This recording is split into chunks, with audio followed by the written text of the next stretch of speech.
qualitative research. Well, again, welcome. It's great to see all of you here. I talked to a few people on break, and I know there are some people that are into qualitative research here. I'm not sure I met you all. How many people would say that you are primarily a qualitative researcher already? Okay, 4 or 5, something like that. I assume the rest of you are quantitative, or perhaps conceptual, or perhaps modelers. But this will be something that hopefully will be useful to you, whether you're already a qualitative researcher or whether you're wanting to learn something about qualitative research, either to do it as part of a project or to hire someone to do it. You need to know what qualitative research is in order to hire someone to do it as well. So, as I mentioned, and I don't know if we'll get to this at the end of this lecture, but probably after lunch, I'll talk in detail about the project, and we'll actually begin to do some research today. One thing that you can do on lunch break is to form groups of 5, and one group can actually have 6 people. But assume until we determine that we have everyone here, that there's going to be 5 people per group. And so if you're at lunch, talk to someone and see if you can join and start a group. If there's anyone who comes late or is not a part of that, we'll try to assign them to the group after lunch. So we're going to be working in groups. There's going to be a project. We're going to collect various types of qualitative data along the way, starting today in real time. I assume everyone has a mobile phone with them, smartphone. How many people have a laptop with them? Okay, excellent, excellent. So there's going to be at least one person per group that has a laptop. So I think that will make it easy to work with. Because we're going to be looking at a lot of data. Now, we're talking about empirical research when we talk about qualitative research. It's just that the data, rather than being numbers, is usually words and images. And so we're going to be looking at that data, and we're going to be creating some primary data as well. Using your smartphones, you're going to be able to contact someone and begin to talk to them, begin to interview them about their smart devices. And I'll explain more about the project, as I say, either at the end of this lecture or more likely after lunch. But I'd like to begin with a little bit of background on where qualitative research in marketing began and how it's progressed through the years. And so this is a very brief history of qualitative consumer research. Consumer research is my area, and it's what we're also going to be focusing on in the project. And if I'm talking too fast or if there's something that you don't understand, please raise your hand, jump in. I'm very open to that. Okay. Already you have? It's okay. It's okay so far? Okay. Well, thank you. We could look at the beginning of qualitative research going as far back as Jean-Briat Savarin. And in 1825, he published a piece, a volume, that actually says, if you tell me what you eat, I'll tell you who you are. And there are various types of Indian cuisine, but Indian foods in general are different than Chinese foods. They're different from French foods. And the thesis by Savarin was that, Briat Savarin, was that what you eat determines who you are. Now that may be mistaken, and certainly if he didn't know other cultures, if he didn't know Indian culture, he wouldn't necessarily be able to tell from particular Indian foods who a person is. But it was qualitative research. Paul Lazarsfeld, here, in 1933 did a project on shoe buying in Zurich, Switzerland. And he did that based on talking to people, based on observing them, shopping for, and buying shoes. So a very early piece of qualitative research. Sidney Levy, who's not shown here, but I'll show you in the next slide what he looks like and some of the research that he's done, was a premier qualitative researcher starting in the 1940s and continuing into the 1980s, and I'll tell you more about him in a minute. Mason Hare down in the lower right did a study in the United States when instant coffee first came into existence. Before that, you just percolated the coffee or made it by boiling water and putting something in it, coffee ground. At any rate, he did a study which had a shot. Well, instant coffee was not selling very well. And they knew the target market was young women starting families. And they also knew that these women were not buying the product, even though they said it's a good product, it tastes good, it's simple, it's easy to make. And so in talking to people, they wouldn't say, I don't buy it for this reason or for that reason. They simply said, I use real coffee, regular coffee. At any rate, what he did was prepare a shopping list that someone took shopping, and it had carrots on it, it had baking powder, it had bread, it had a number of things, and it either had Maxwell House coffee or Maxwell House instant coffee. And so he was testing what effect that would have. And the assignment that he gave people was, tell me about the person that would have this shopping list. And the one with regular coffee, they described this as being a young woman. She probably has a family. She's getting started, and just an ordinary woman. The other one, it was also described as a young woman with a family, but she's kind of sloppy. She doesn't take care of herself. She's not a conscientious woman. What they found with this projective task is that instant coffee was seen as too easy. You weren't doing your job as a housewife, in this case, if you drank or prepared instant coffee for your family rather than quote-unquote real coffee made by the traditional means. And so he was using a projective measure, and we'll look more at projective measures later on. Ernst Dichter was a motivation researcher, kind of a controversial figure in New York, and he would say things like, there's a company called Pillsbury in the US, and it makes instant cake mixes. And you mix this cake mix with water, you put it in the oven, and it comes out, it's a cake, a birthday cake, a celebration cake of some sort. And again, the same problem. People weren't buying the cake. And so he talked to a bunch of women, and then he told Pillsbury, well, when a woman bakes a cake, they're symbolically giving birth. And I know it sounds crazy, but then he went on to say, you've removed the key ingredient here. You've removed the eggs. And so what you should do is make this instant. You mix it up with water, but then you put in some eggs. And they did, and it sold, and maybe that was the reason, maybe not, maybe it was something else. As I say, he was kind of a controversial researcher, but he did use qualitative research techniques. Now, I mentioned Sidney Levy. Here he is with Phil Kotler. They were both on the faculty of Northwestern University. And they published a book, not a book, a journal article called Broadening the Concept of Marketing.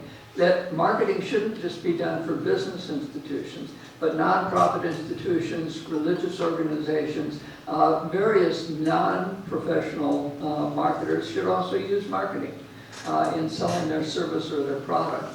Now, these are some of his publications. I don't know if you can see them from where you are. And incidentally, this is as small as the type will get, but if you can't see it, maybe move closer, and you're welcome to do that now or later.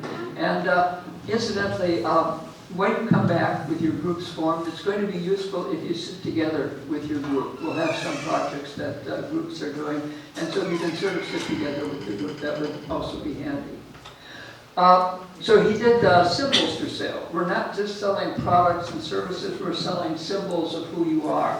Auto driving, a photo elicitation technique, is something that we'll look at as well. It involves showing a picture or a moving image to someone and getting them to talk about that image. And we'll talk about the advantages of that later on as well. I'm not going to go through all of these. Interpreting consumer mythology, the dark side of the gift. All of those were qualitative pieces of research. This is the way Sidney presented his work. This was food research, and it was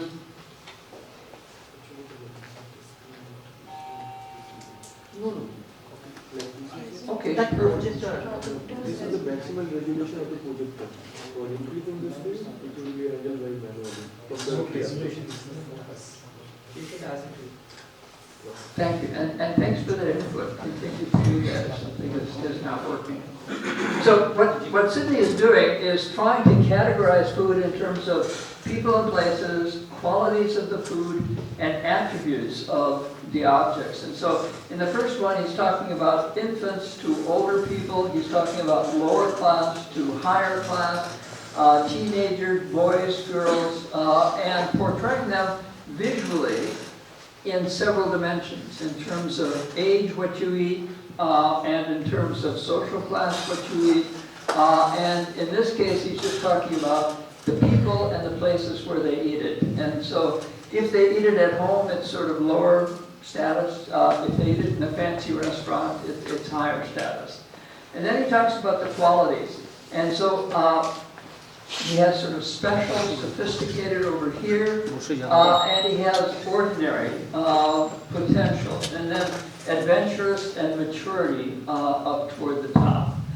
And then in terms of attributes, he's talking about warm milk being down at the bottom, sort of lower status, and then for lower age people. And then bitter and herbal at the top, things that don't come naturally for a child to want typically. At any rate, these are hand-drawn, and he's visualizing these things based on what people have told them about who eats certain foods, who eats at certain places, what types of foods, what specific foods there are. So he was a very early qualitative researcher. And now this won't progress. See if that's any better. No. For some reason, resizing this didn't help us. Whoops. Now it is. Okay. So Sydney is a qualitative researcher. Basically was at Northwestern University for his entire career. He brought on some additional qualitative researchers like John Sherry and Rob Kosnitz, who was a colleague of mine for a number of years, and I've worked with both of these people. But they formed a nice qualitative cohort of people that were working together, supporting one another. And the rest of the department, which was maybe 20 people, was not engaging in qualitative research. They were primarily experimenters. And there was a battle between the two. And what happened is, ultimately, Rob Kosnitz didn't get promotion. And so John Sherry left and went to another university, Notre Dame. And Sidney Levy eventually retired and went to the University of Arizona to start another post-retirement career. And the department became all experimental, and it still is to this day. And so this was contentious. Qualitative research upset a lot of people, and I'll get into more of how we sort of broke through in just a moment. At any rate, Europeans came over during the 1930s turmoil in Europe to the United States, including some qualitative researchers like Lazarsfeld and Dichter. Ad agencies had been using qualitative research early on, and then in the 1970s, and we'll look at how that continued in academia in a moment. Computers came along about this time. When I was in my PhD program, which was in the early 70s, we bought 2 computers. They were, about this big, and they were basically calculators. They had addition, subtraction, multiplication, division, and they cost $2,000 each, US. And we also got it. We didn't know how reliable they'd be. We also got a warranty for another $1,000 a year, just to make sure they would work. These are the sort of giveaways that a merchant might offer today. It's the little tiny thing that you might take to the supermarket.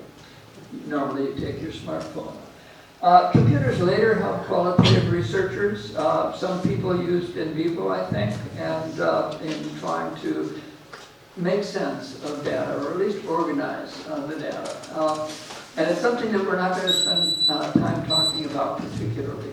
You don't need to do that, but it can be a help. This is qualitative software, but unlike quantitative software, you don't put the data in and out comes the answer. It's significant or it's not significant. Rather, it helps you make sense of the data by helping organize it, by trying various combinations of coding, something we'll talk about later. At any rate, what we're talking about here happened in business, it happened in marketing and management, in accounting even. There's qualitative accounting. Finance, not so much, but other business disciplines also became, at least partly, qualitative. In looking a little bit more closely at consumer research, this is Morris Holbrook and Beth Hirschman, someone or two people that you may have heard of. And they started in the 1980s, and they hosted a conference on consumer aesthetics and symbolic consumption, really qualitative things.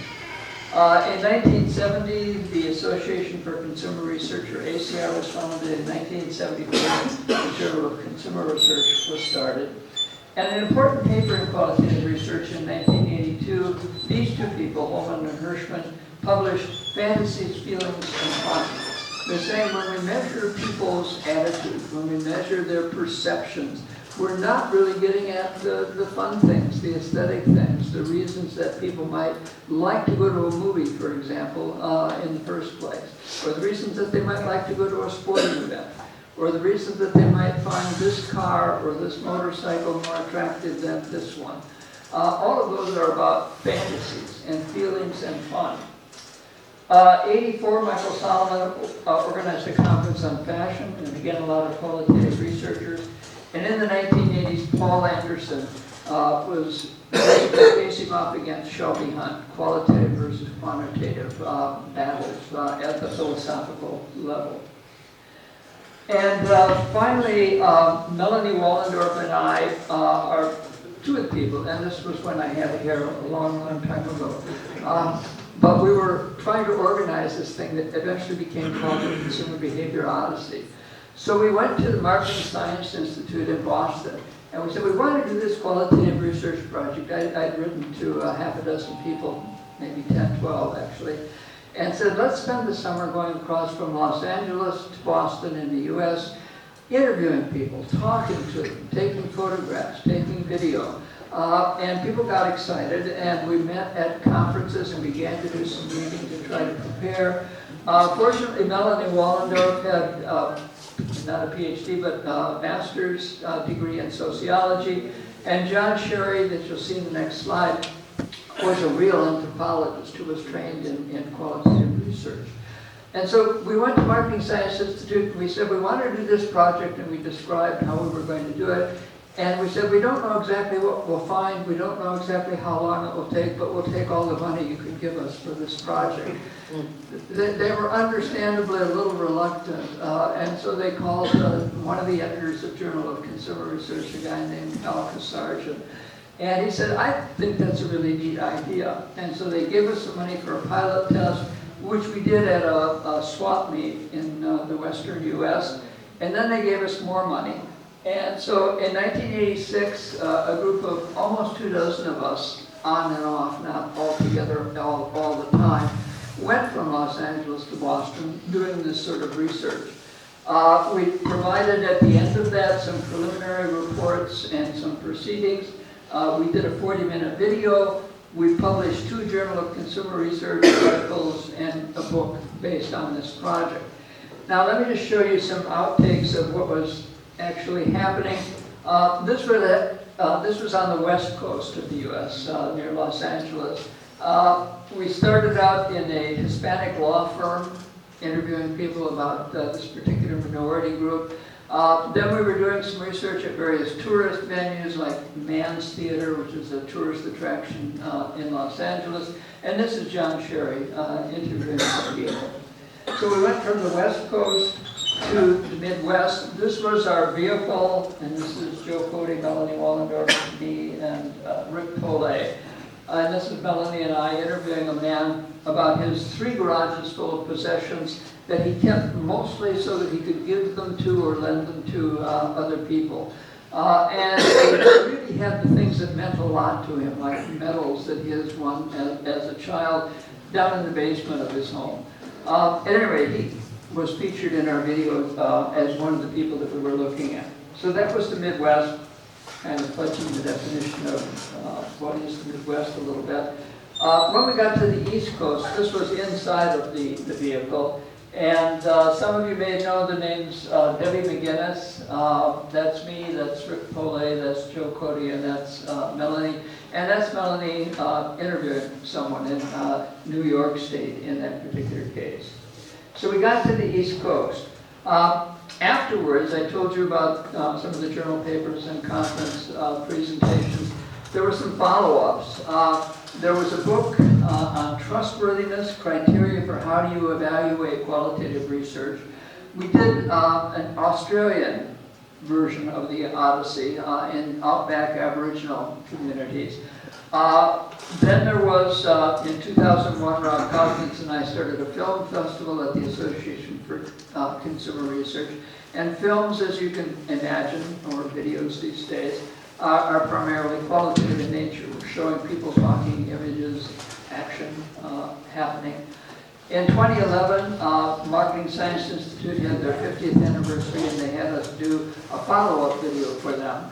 And in 2014, I wrote a paper looking at the various people that were involved in the Odyssey.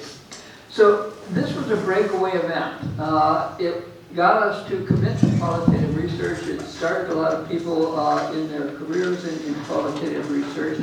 And then in 2005, consumer culture theory came along as a brand, CCT. And it was basically that. Two people, Eric Arnold and Craig Thompson, were associate editors at the Journal of Consumer Research. And the editor, John Dayton, said, there's all this qualitative stuff happening. Can you sort of tie it together or write an article that talks about what it is? And so they came up with this brand name, Consumer Culture Theory, 20 years of research, and published it in the Journal of Consumer Research. There were some other volumes that I edited, John Sherry and Eileen Fisher edited, and Eric Arnold and Craig Thompson edited. And so a couple of versions of each of those. But this helped cement the CCT brand name for qualitative research. And there began to be tracks at conferences, associate editors at journals. It became legitimate. We had some fights, people that disagreed with doing qualitative methods at all. It's squishy, it's funny data, but it has established itself and it is recognized and legitimate, if you will. And, oops, there's one of them. So in their article, basically Arnold and Thompson did away with some myths that qualitative research was descriptive, that it used a single methodology rather than multiple methodologies, that it was esoteric, that it was expressionistic, it was voyeuristic, and introspective, just looking at yourself and trying to determine what's happening. But they identified 4 areas at the time that summed up this research. Socio-historic patterning of consumption. Looking back, and this has been done in Europe, it's been done in North America, it's been done a little bit in China, but so far I don't think it has been done in India. So it would be interesting to do this history of consumer culture in India, the rise of the new middle class, and so forth. Secondly, mass-mediated marketplace ideologies and interpretive strategies. That is, how do consumers make sense of the things that they hear in mass media and now social media, of course, as well. Consumer identity projects. How do we express who we are through what we wear, through what we eat, through what we drive, through our entertainment, and so forth. And finally, marketplace cultures. Consumption communities gathered around a particular brand. Royal Enfield motorbikes, for example, has this mystique, I think, you tell me, in India that this is a motorcycle that has a heritage and that is particularly Indian, even though it was originally from Britain.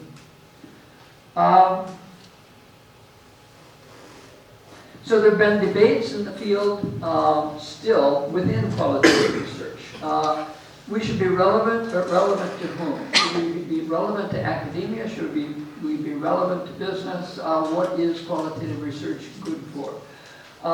Theory of the month. Unfortunately, this is something that has plagued consumer research borrowing from sociology, borrowing from anthropology, borrowing from philosophy, and so forth. And so that's been contentious. Should we have a separate journal for qualitative consumer research? How about trustworthiness criteria? Some of you have heard maybe of member checks, audit trails, and so forth.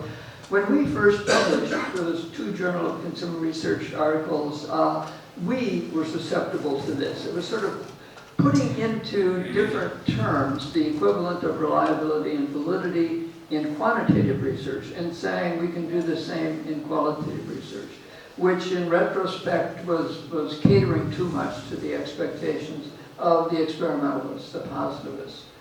North American versus Scandinavian versus European origins, where did consumer culture theory originate?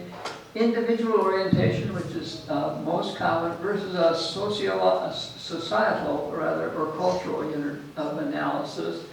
And should this be conceptual or empirical? In other words, do we need theory or should we just have findings? And so a final one, should it be theory aided, where we begin with the theory, or should it be abductive, where we generate a theory?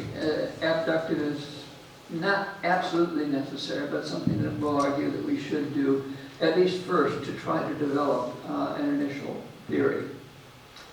So let me just do one more slide and ask for questions, I think. Some of the gaps and opportunities in consumer research still. Historical research, the study of Asian and South American consumer cultures, online and virtual communities. What do we do about the metaverse and avatars? We'll have a look there. What about digital possessions? If you have, we used to have books on a shelf, and now you may have e-books on your smartphones or other devices. What does that do to your feeling of ownership, your feeling of connection to this thing? And the same for movies and music and other things that we've digitized, and they have sort of become immaterial rather than material. And what does that create? Non-human others, AI, robots, cyborgs. Someone back here is doing some work with chatbots. And so chatbots are non-human entities. And you know the way a corporation can be legally treated as a person, even though we know that it's not. Maybe in the future AI and robots will contend for personhood. Maybe they can have some autonomy and authority as well. So there's those entities. So if robots are sort of human-like machines, cyborgs are sort of machine-like humans, if that's a distinction that you buy. And conceptual and theoretical work. In other words, what can we do to generate theory based on qualitative research? So we'll begin there. I said this would be the last slide before I ask for questions, maybe just one final one. What I'd like to do in the remaining time in this lecture is to talk about some sort of case studies of ethnography. What is it good for? These are just previews because we'll get into all of these in more detail. Some of the online tools, ethnography, immersive ethnography, giving the natives the camera, projectors, we've already seen one example. And how do you present qualitative research? What is it that's different about that? But I've been doing all the talking. Comments, questions, things so far? So, yeah. Yeah, please.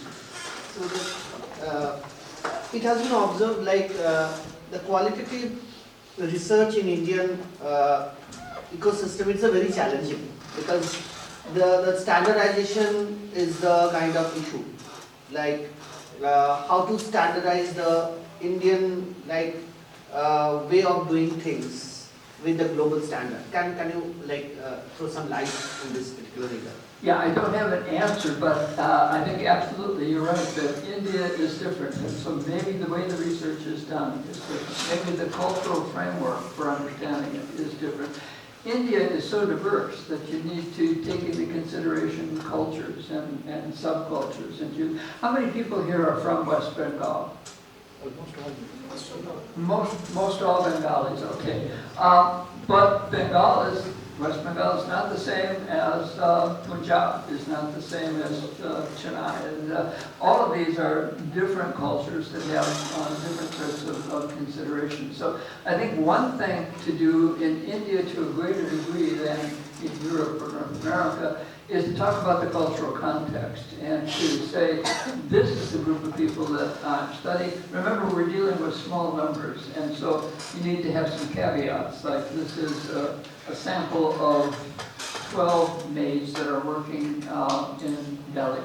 And we're looking at the degree to which they are suffering abuse from their employers. And so that might be a legitimate way of framing it. But then you need to back up and say, in the old days in Kolkata, families built big houses and they kept servants that worked at their place with that family for their entire lives.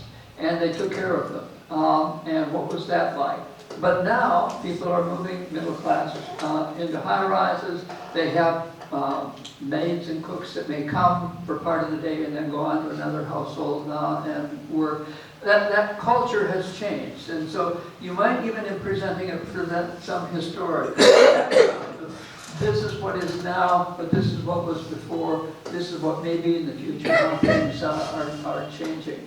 In terms of specific methods, trying to get people to talk in India may be different, and you may have to go to them, and you may have to make yourself a part of their local culture. This is years ago, but I had a student who was Bengali. He was in Kolkata, and he was doing research at a market, if you're familiar with Kolkata, near Jaipur and Gulf Green. And he spent 6 months doing research and hanging out in the community before he was able to bring a video camera, which was fairly large at the time, because that was seen as very intrusive. And so in terms of techniques, he basically talked to people, and he didn't put a recorder in their face, as we might do, but rather remembered what they said and went back and wrote notes by hand at the time. We'll see that technology has helped us today, but he was sensitive to the local culture and the fact that it would be disruptive at that time to come in with all guns blazing, doing interviews like this with a television news crew, something of that sort. And so conceptualizing the project, explaining the context, adapting the tools and seeing what works. And we'll look at a variety of things. Some may work for you, some may not.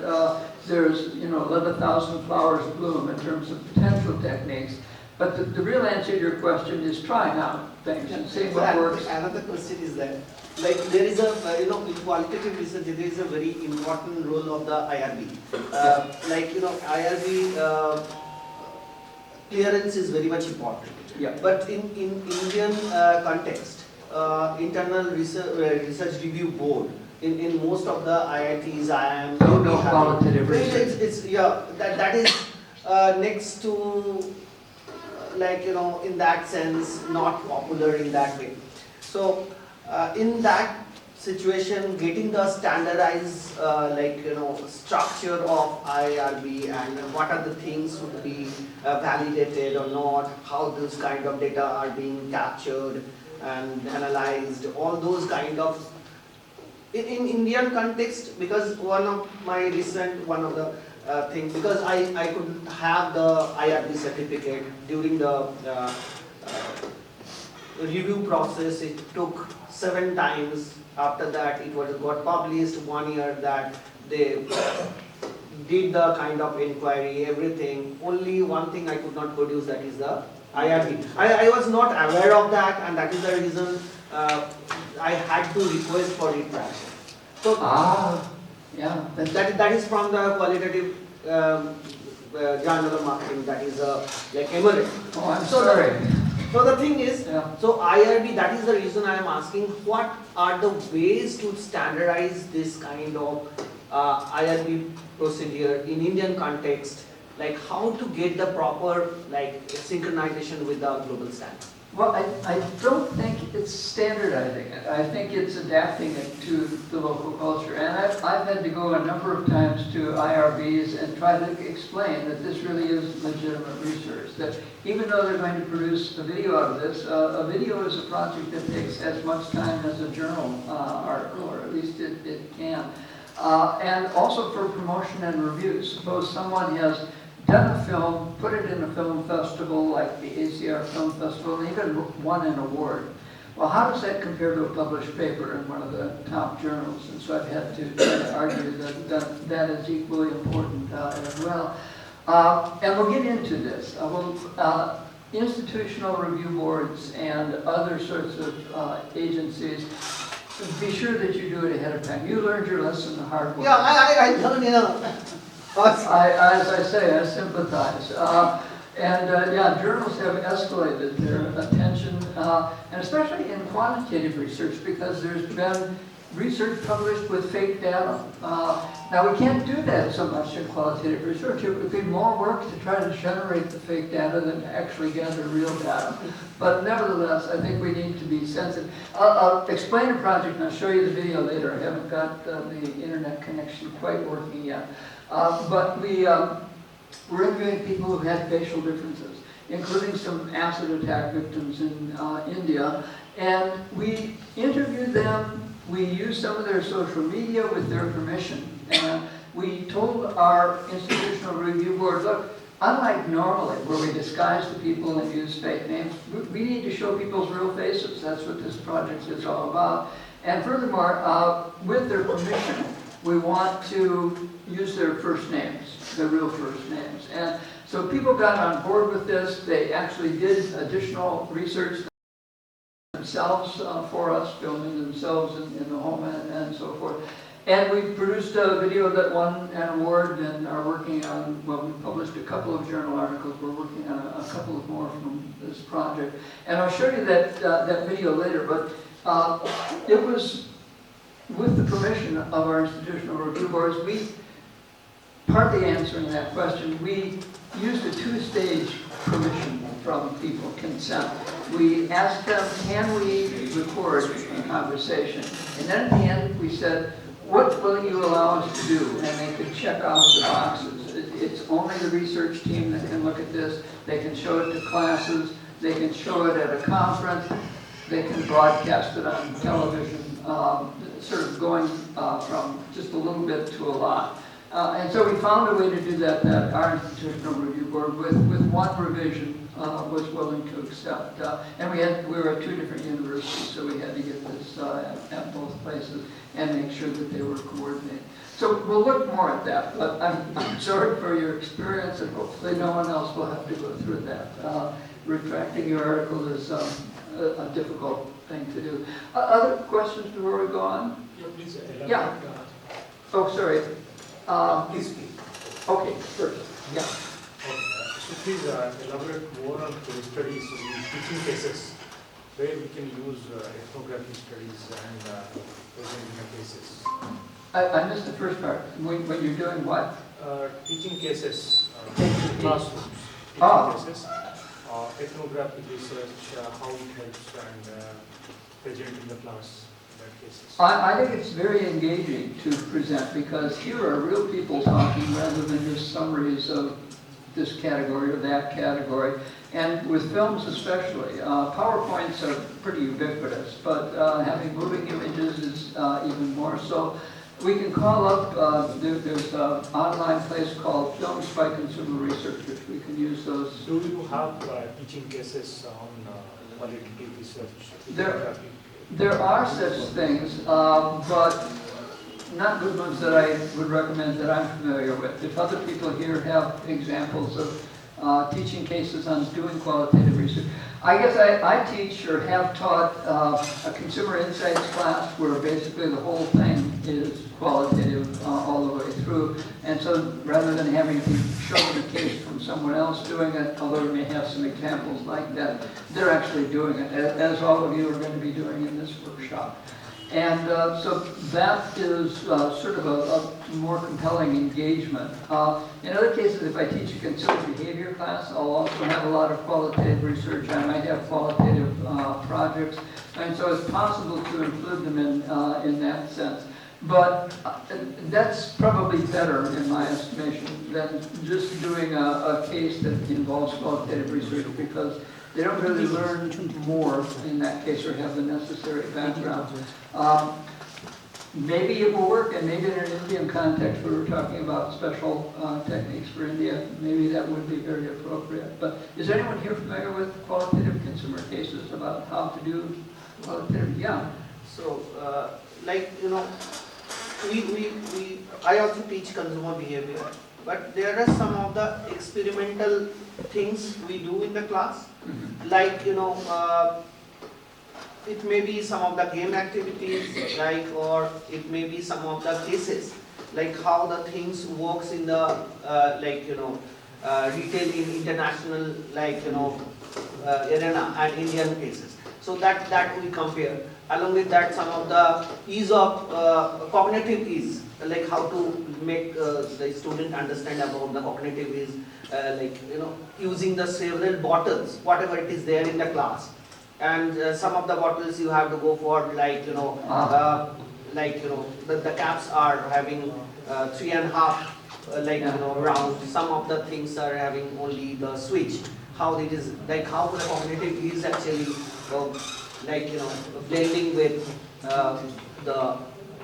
with the attraction of the people, like the color context and how the switch color matters. So that we do. Nice little things, yeah.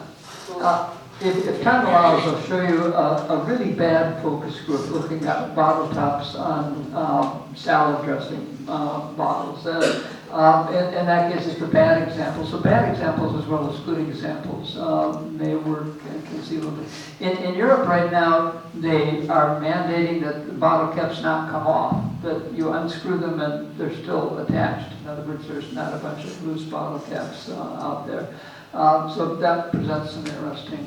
And in instant coffee is not that much or Campbell soup, the story of Campbell soup, how it worked in US, but it is not that much successful in UK. Yeah. But in India, we are having all those kind of cuisine which takes much time, how we are getting addicted to ready to eat kind of things, how it is the journey. We are adopting that particular culture, which is threatening or some way or the other going against the Indian culture. The parathas are also coming in packet. Yeah. You just need not to go for making paratha, you will just need to put it in the micro oven and you can have it. So these are fascinating examples, and they do bring in culture as well. Yes. And we can talk more about these. I think showing how qualitative research works in that case, and I'll show you some other examples coming up, is compelling. Back here, you had a... So, sir, while we are applying ethnography in participatory research, Right. in this sense, the consumer research, Right. I am participating in studying the cultural code of the consumer that is in question. So, in the process, the narratives which are generating from the part of the consumer often contains some element which can be considered in quantitative research as outliers, often considered as outliers. So, in quantitative research, we have our procedures to nullify the outliers. But what about in the part of quantitative research? How do we identify those things as outliers? Well, we don't call them outliers because we don't throw away or separate out people and say, well, they're different. We may have different classes of people that are responding, and so people that are older treat their household help in a different way than people who are younger, for example, or something of that sort. So rather than saying these people are different, we're going to exclude them, we try to include them and make sense of it rather than ignore it. I'm glad you said narrative, because we're really talking about telling a compelling story about our findings. With any type of research, we're really trying to do that. And so we'll look at storytelling a little bit as a technique that we can implement as well. So let me just hold it there for the time being, but hopefully you'll see that there's some proof in the pudding here in terms of how we might do that. Other comments or questions for now? Yes. So there is another challenge, I would say, like because in Indian context, in most of the universities, we are very much good, properly taught the qualitative research so well.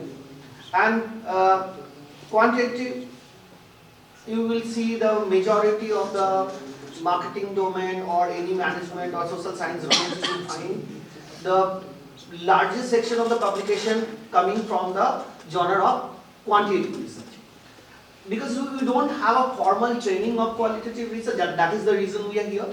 And another thing is that we are having the challenges to differentiate the different tools and techniques, methods, like it may be the coding, it may be this is reminding me of back in the 1980s when we were doing this research in the U.S., a very similar situation. It was brand new. And at the same time, if you do see qualitative research categorized in a marketing research book, it says, well, this is exploratory, and then we do the real research with big data and big numbers.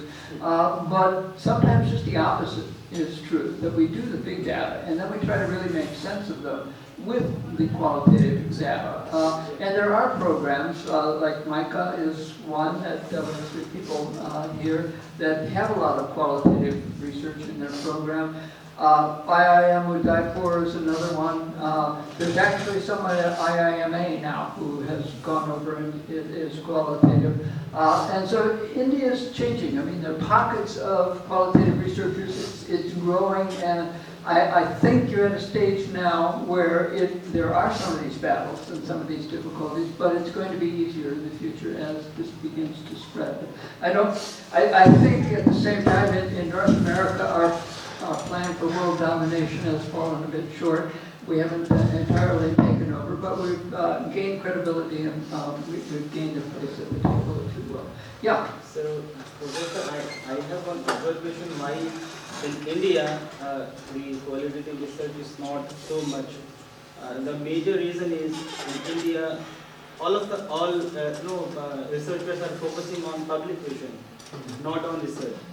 So the moment they start understanding a particular phenomena, though the PhD symbolizes the doctor of philosophy, but most of us, yeah.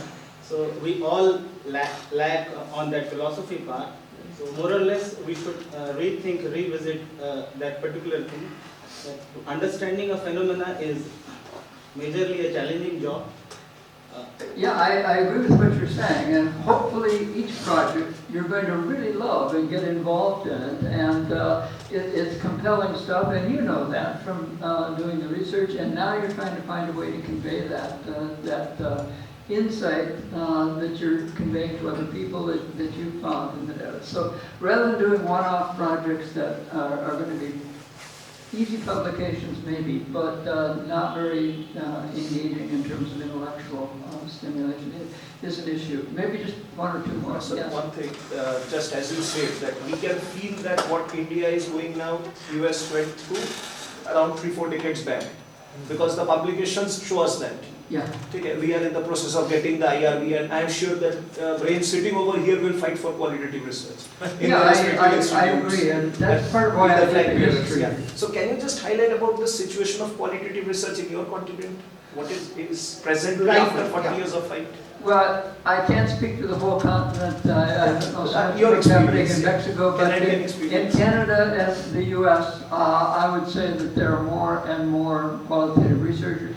There's the Consumer Culture Theory Conference each year, and we get maybe 400 or 500 people at that.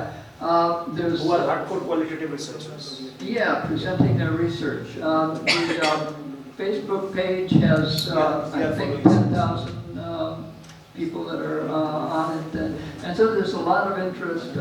And in Canada, we're getting to have schools that are known for their qualitative a bunch in Montreal, a bunch near Toronto, also Ottawa, on the west coast, but not quite the west coast. University of British Columbia is like Northwestern, sort of stay away.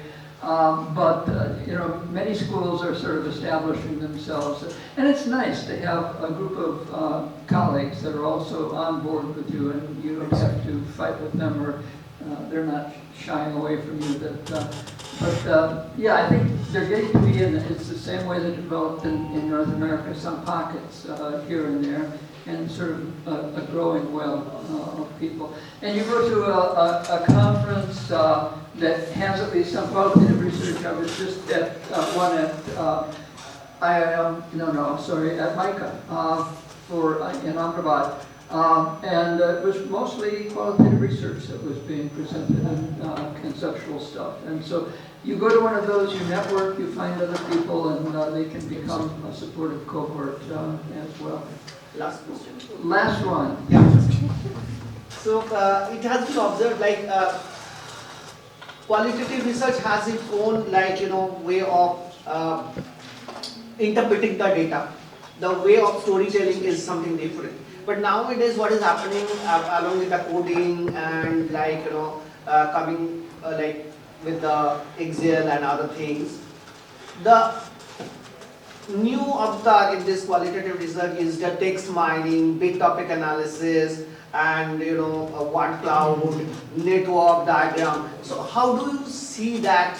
Will it kill the essence of qualitative research? Or is it supportive? Yeah, I think there's a bridge between the two, and I'll show you some techniques today that are from big data, but we can use those to dig in deeper and find out what the real story happening is. I'm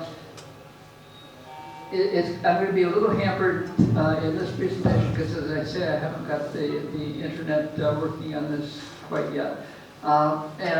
But we'll get into that. To marry the two rather than say this is totally different, stay away from that. I think the two can cooperate with one another, and I'll show you some examples of, again, the quantitative data first, and then going in and finding out what's really happening. Okay? To go on a little bit, this is an example. There was a study done in a village in West Bengal, and it was looking at what the effect of mobile phones, electricity, and television were, because all three came at once. This is sort of leapfrogging rather than the progression over 50 years to get electricity and then to get the internet eventually. So with mobile phones from China being so cheap and adopted in this village and getting some minutes of internet use actually, BJP and other parties have used it in their political campaigning.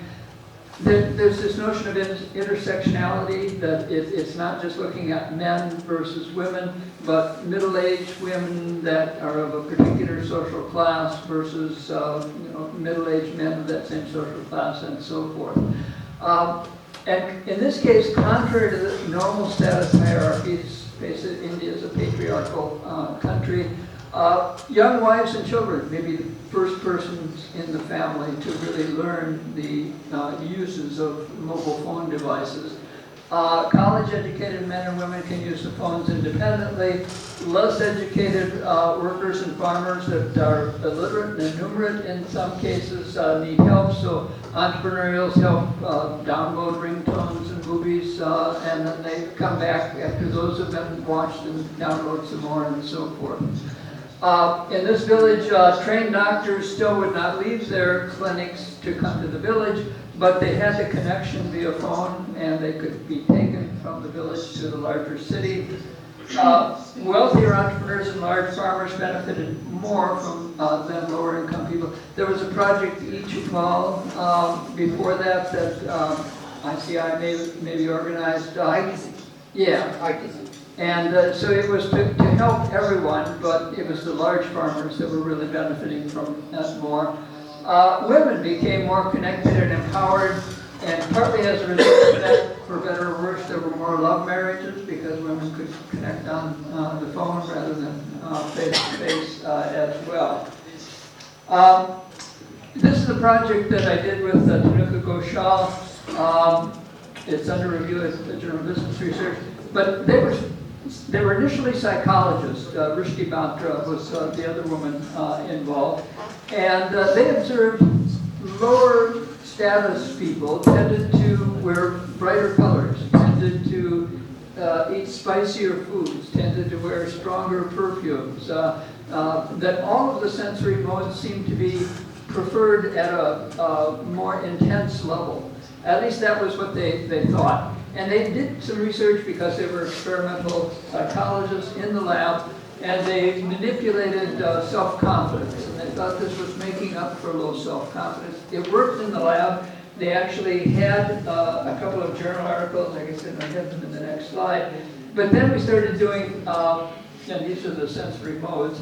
Then we started doing research in the homes qualitatively, and these people knew what higher, these were the two articles that they had published, Journal of Experimental Social Psychology and Journal of Consumer Research. But then in the actual homes, they found these people knew what higher class people consume, but that wasn't for them. They preferred that their children be less invisible, have a bigger social footprint. This is just some details on the studies. They even used things like on their mobile phones, the decibel level that they had on their televisions and ringtones to measure the intensity, the amount of sugar that they put in their tea. They brought along some fragrance preferences of different perfumes and so forth. And then they had a dress Lakshmi exercise. She's a woman of such and such an age, similar background to yours. Please dress her using stimulus photos of various things that she might wear for various occasions, to a party, to a wedding, and so forth. And so these were some of the findings. On the top were the lower, I'm using class here, but it was really cultural capital, if you know from at all. And so these were some of the homes and clothing preferred by the lower class people. These were the upper class. The only bit of real color here was a happy birthday card that this woman had received, a child from her parents. And you can see the difference in I think, subtlety, and these were some of the findings. So it was overcoming invisibility in our interpretation. You could look at things like, someone was saying at dinner last night that Christmas celebrations are getting to be bigger in India. And this is a Tata publication showing the family around a fairly wealthy family, because it looks like they're giving this child 2 phones. And we'll talk about the controversy about what age you should give people phones, because that's going to be our project. We looked at skin color in 4 different Asian countries, including India. And I think Korea, Hong Kong, China were the others that we looked at. And these were some older publications. This was 10, 15 years ago, almost, 2005, longer ago than that, 20 years ago. Some fairly upper class publications, also some lower class publications. At least that was the interpretation at the time.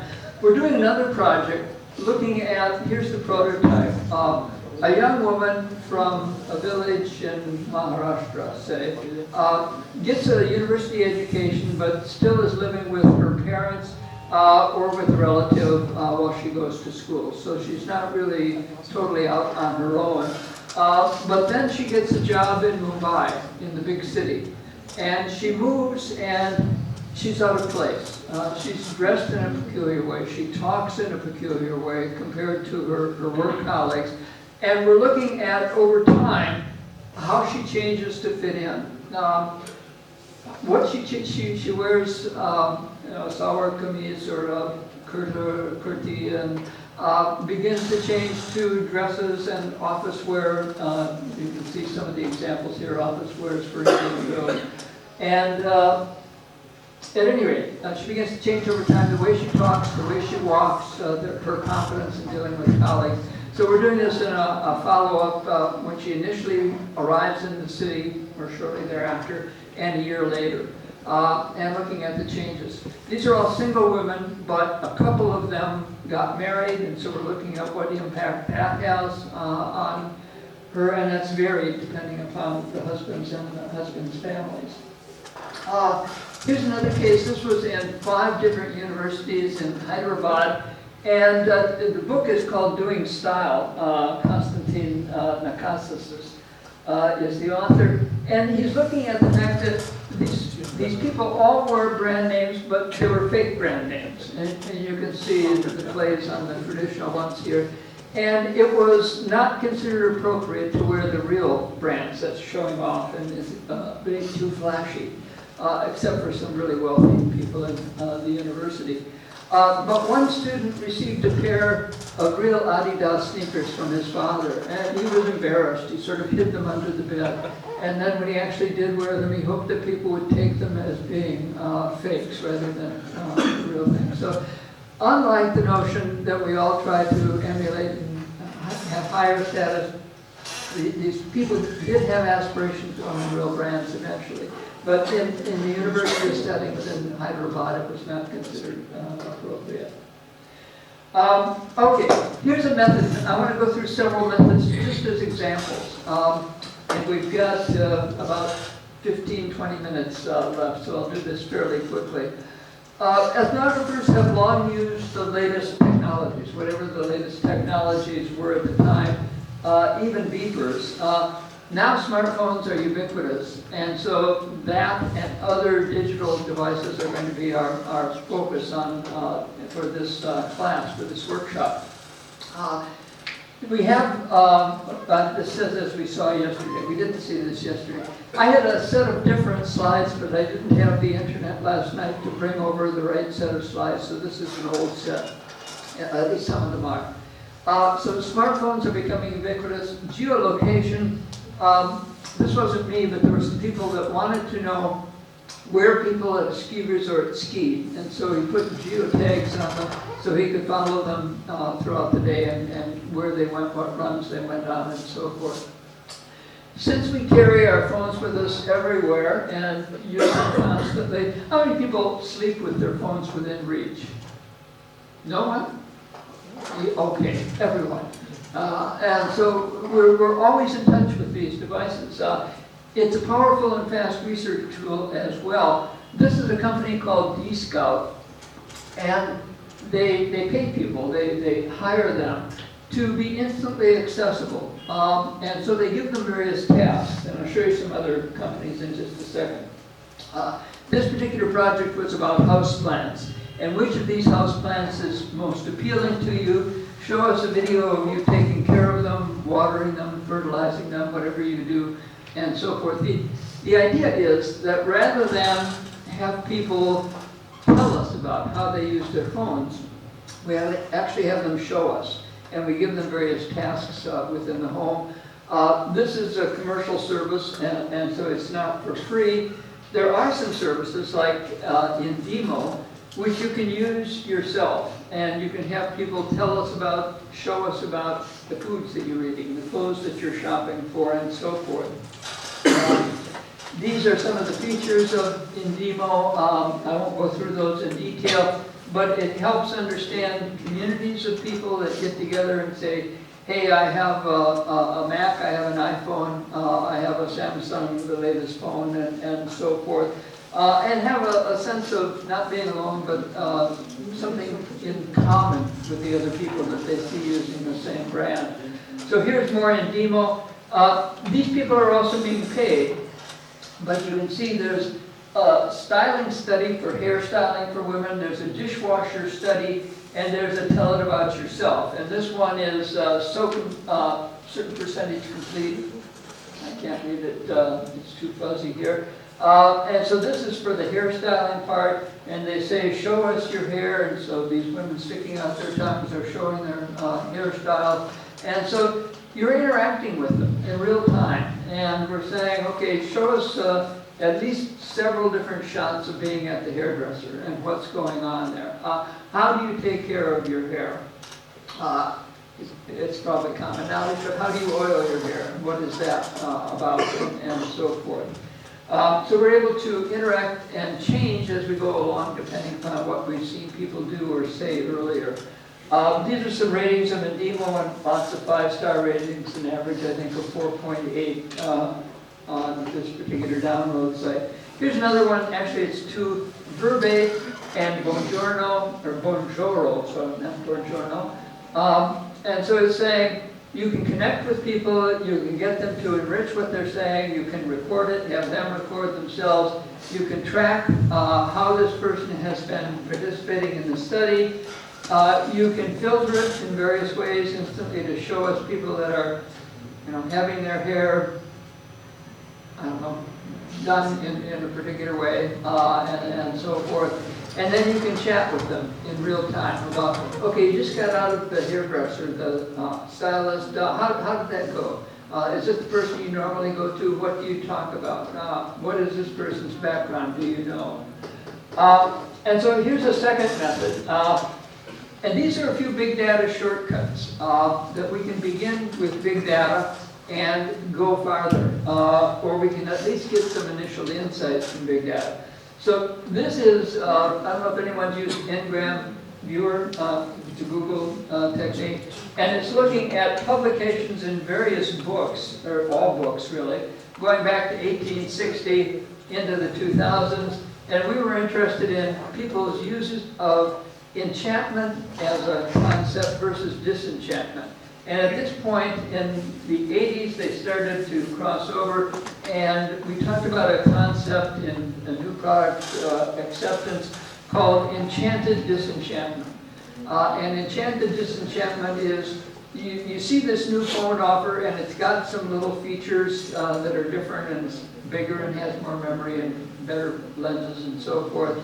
But you know that a year or two later you're going to be disenchanted with this phone. And so you buy it even knowing there's going to be something better coming along, or at least something that is touting itself as being better. At any rate, we could also, I didn't realize I'd gone to this slide. If you want to, you can look at Google Trends, and you can do it by category, and you can do it by country. And so in 2024, these were the top things that were searched for. Cricket, of course, the T20 World Cup. I was in Goa for 3 weeks, and this would be June. And a colleague of mine from Kolkata came over, and we were doing some research. Yes, at a resort, but and it was raining. But she had the book next to mine, and I watched the first 20 overs. I assume this means something to you. Not so much to me, I'm not familiar with cricket.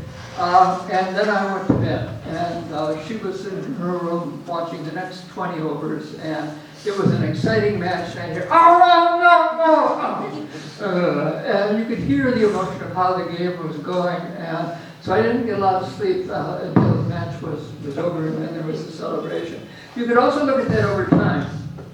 People who were searching for the men's T20 is the blue, South Africa is the red, and presumably this is when the match was set up, or maybe there was a pre-match and this is when it actually occurred. But the purple thing was the Olympics. There was big interest in the Olympics. And if we looked at this in Google Trends, we could also see where that was in India that people were most interested in the Olympics. And probably where an Indian Olympian came from. And we could see that on the map of India. You can do it for various time periods, various countries, various categories, like sports, for example. You do a web search, you can do a narrower search. Now, this is just a quantitative technique to play with to give you some ideas of what was popular at different times, at least in terms of internet searches, and we've asked for web searches here. We could also look at, these were, I think this was 2023 rather than 2024.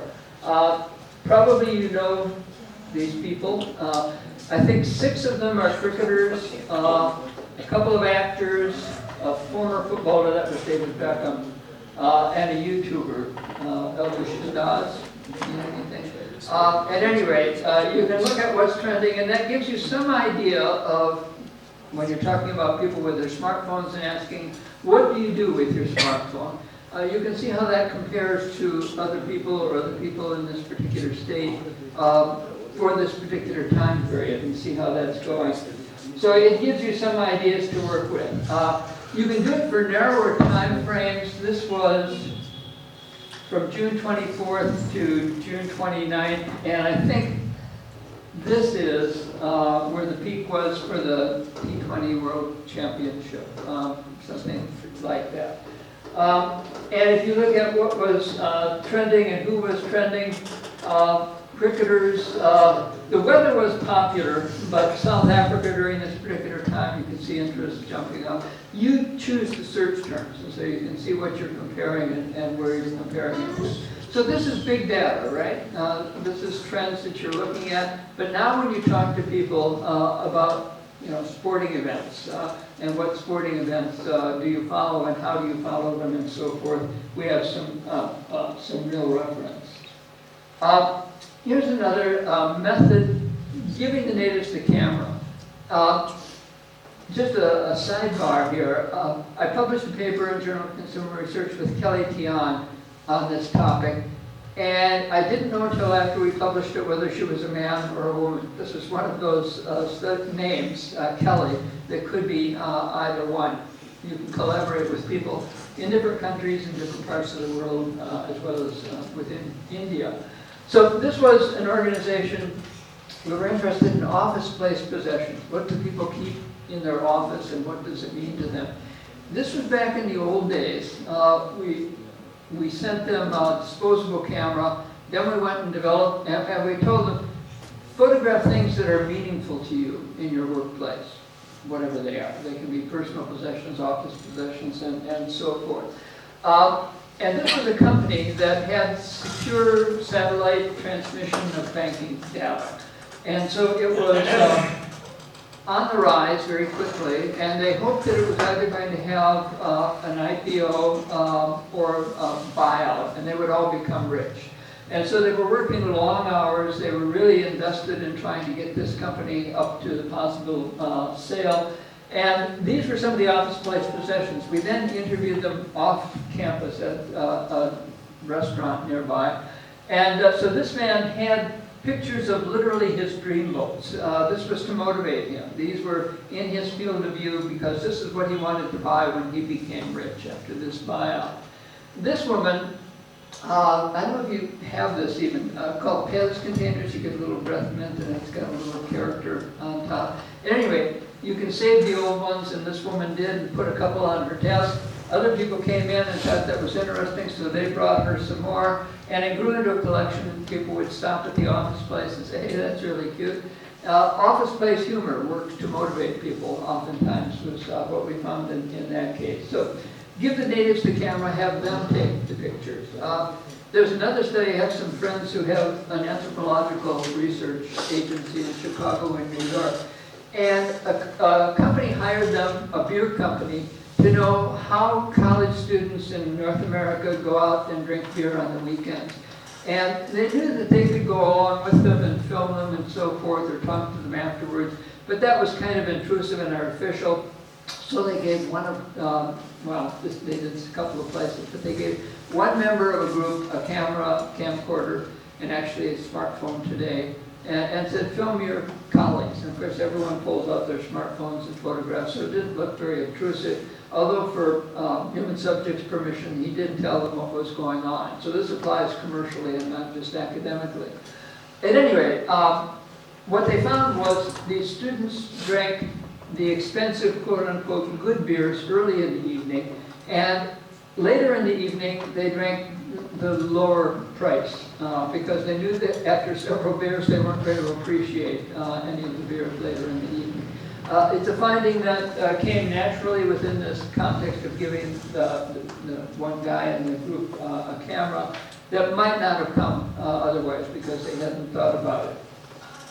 Okay, the fourth method is what we're going to mostly be doing, ethnography, which includes depth interviews, which we'll talk about after lunch, observations, and projective techniques. Now here's a projective technique. Which cup best describes your department? Is it a delicate little teacup? Is it a hearty mug? Is it transparent? Is it artistic? Is it funny? What's your department like?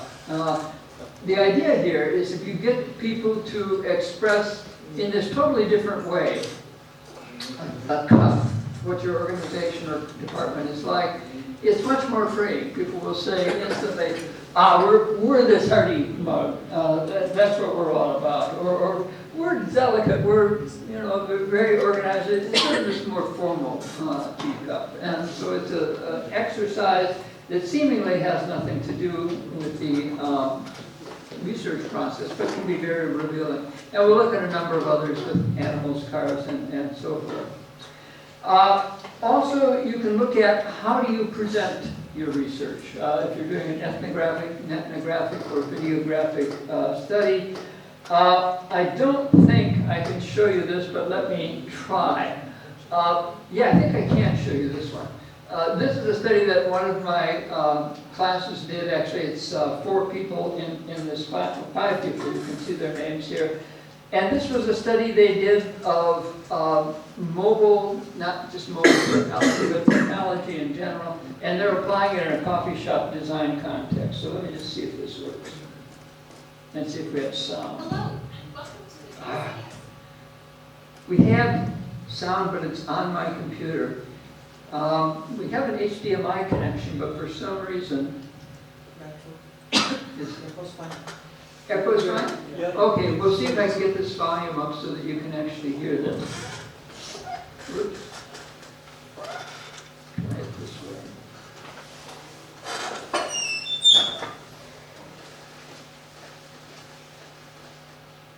Oh, good idea. Mark.